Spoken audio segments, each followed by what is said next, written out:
Peggy 18. Welcome, stranger. Name's Halleck, and it's a pleasure meeting you. I run this little shop. Got enough supplies here to keep you alive and fighting.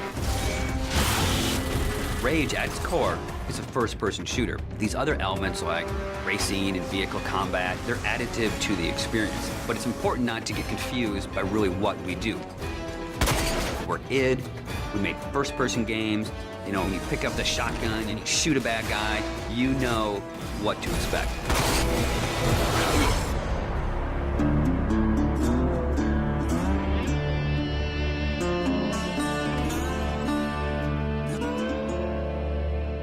So in Rage, what we've tried to do is in every new environment that you enter, we give you a new weapon or a new ammo type or a new engineering item to keep the experience fresh. And as you play through the game, your arsenal grows and grows. It's a few different elements that really make a weapon good or satisfying. When you hit the fire button, it needs to do something on the other end. And that's where you get the feedback from blowing a head off or seeing a cool death animation.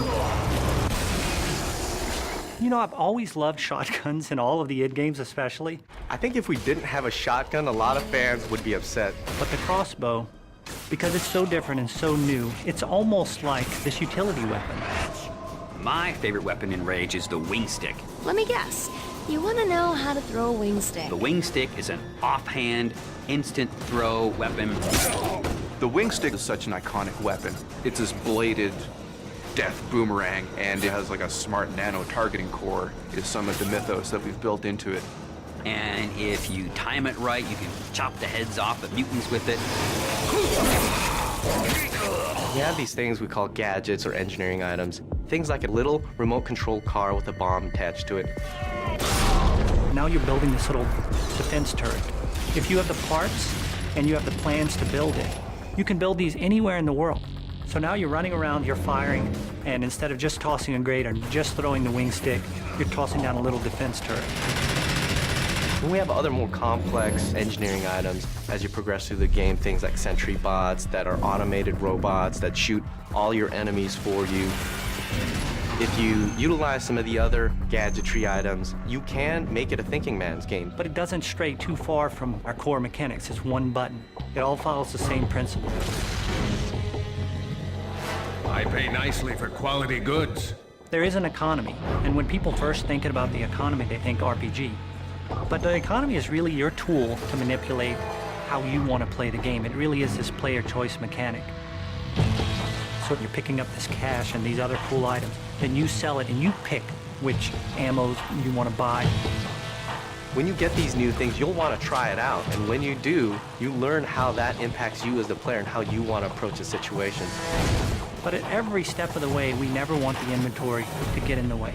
It's there for a reason, it always has a purpose, but we still want to stay true to that kind of action.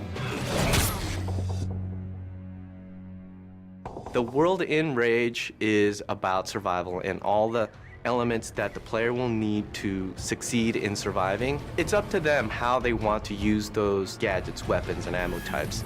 Along with the action shooter experience role that we intend for the player to take, we create these different options in the gameplay when you get into an area with all these various implements of death. Or, you know, you may not want to have any strategy. You just may want to kick in the door, pull out your big shotgun, and start blasting away at the bad guys. We really give players the opportunity to engage the enemy AI in the way that's best for them. And we feel that that adds a lot of life and replayability to the game.